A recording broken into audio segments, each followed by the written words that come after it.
pengamat militer abal-abal andalan gue, Amanda Brownies.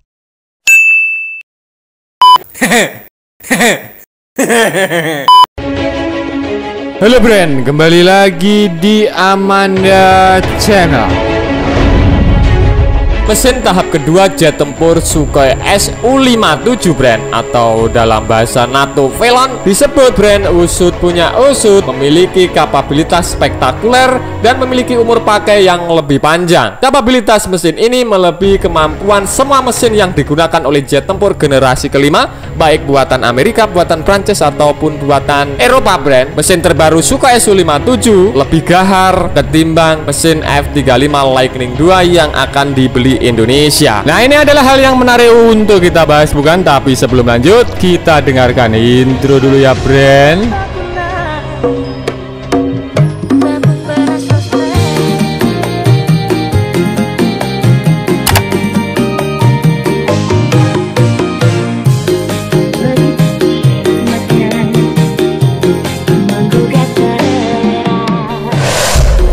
Dengan anggaran ratusan triliun untuk Kemenhan kita Bren, sesuai analisa Mimin sebagai pakar militer abal-abal, lebih cocok mengakuisisi Sukhoi Su-57. Mesin baru untuk Sukhoi 57 ini Bren disebut oleh desainer sebagai generasi kelima plus, hampir mendekati generasi keenam karena kemampuan dorongnya yang sangat kuat. Jadi boleh dikata Sukhoi Su-57 dengan mesin baru ini lebih cepat, lebih lincah tentunya, bukan seperti rudal Dongfeng Bren. Nah, bagaimana menurutmu terkait hal ini? Silahkan adu bacot di kolom komentar.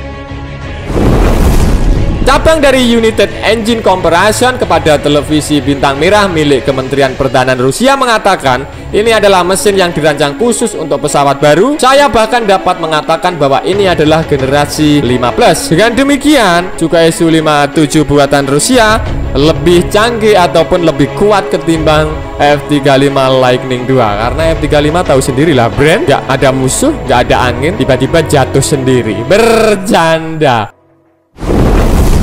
Usut punya usut. Ia menegaskan karakteristik spesifikasi mesin ini sesuai dengan generasinya. Yang utama adalah gaya dorong spesifik, konsumsi spesifik, dan berat jenis tambahnya. Dijelaskan Bren, mesin tahap kedua ini memiliki masa pakai yang sangat panjang, yakni hingga 50 tahun. Bisa kalian bayangkan jika Indonesia mengakuisisi Sukhoi Su-57 ini dengan kondisi keadaan baru, bisa 50 tahun yang akan datang. Indonesia sudah menjadi negara superpower. Jet tempur ini boleh dikata baru rusak lah Bren, seperti itu. Bagaimana menurutmu terkait hal ini? Tambah bacotnya di kolom komentar.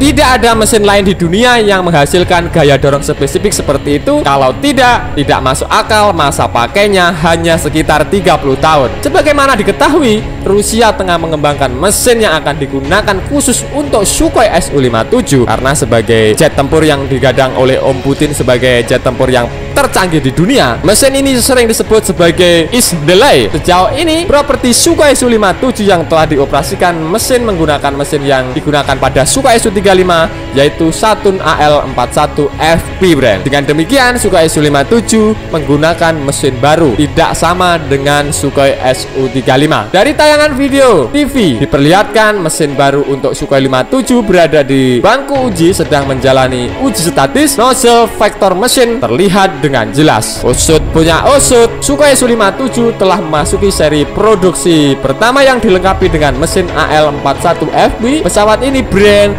akan memasuki layanan angkatan kedirgantaraan Rusia tahun 2022. Tinggal sekitar kurang lebih 2 tahun lagi Angkatan Udara Rusia bakal mempensiunkan Sukhoi Su-35-nya dan diganti baru menggunakan jet tempur bermesin generasi ke-6 ini Bren. Jadwal semula, seri produksi pertama dari Sukhoi Su-57 akan diserahkan kepada VKS pada awal tahun 2020. Namun menjelang diserahkan, Sukhoi Su-57 seri produksi pertama mengalami kecelakaan pada saat pengujian akhir pada akhir Desember di tahun 2009. Yang namanya uji coba wajar terjadi kegagalan. Jatuh sekali dua kali adalah hal yang wajar, brand. Beda dengan F-35 kaleng-kaleng yang sering jatuh tanpa disoting musuh, jatuh dengan sendirinya alias jatuh bangun saat uji coba. Sungguh-sungguh miris, bukan? Tak hanya itu saja, brand, Sukhoi 57 yang terbaru juga akan menerima jubah pelindung khusus untuk melindungi mereka dari cuaca buruk dan deteksi radar musuh saat berada di lapangan terbang. Jubah gaib itu akan mulai dikirim pada tahun depan. Jadi dikasih jubah gaib juga bermesin jet generasi ke-6. Begitu laporan yang diturunkan surat kabar Rusia mengutip sumber di militer dan industri militer Sukhoi. Sejak produksi massal Sukhoi 57 dimulai tahun lalu, pihak pengembangan telah mengumumkan sejumlah tambahan untuk pesawat tempur generasi kelima Rusia ini, mulai dari rudal hipersonik baru hingga rencana untuk memungkinkan mengendalikan kawanan drone.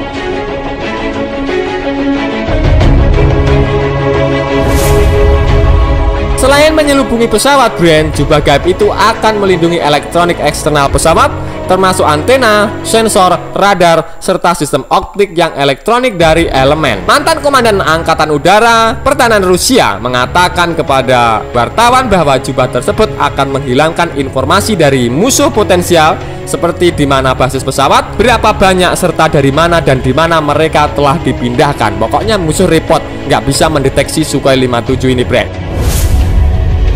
Jika Indonesia ingin mengakuisisi Sukhoi Su-57 ini, maka harganya dibanderol sekitar 30,4 juta US dollar per pesawat. Bagaimana Bapak Menhan, apakah siap? Program pengembangan pesawat itu sendiri menelan biaya sekitar 2,8 miliar US dollar. Angka-angka ini tidak sebanding dengan Lockheed Martin F-35 Lightning II yang memiliki biaya program sebesar 428,5 miliar dolar dan biaya operasi dan pemeliharaan sebesar 1,19 triliun US dollar. Serta, brand, jika Indonesia mengakuisisi F-35 kaleng-kaleng harus merogoh kocek per unitnya sekitar 80 juta US dollar. Bisa kalian bayangkan, hampir 3 pesawat Sukhoi 57 bisa dibeli dengan satu F-35 buatan Amerika.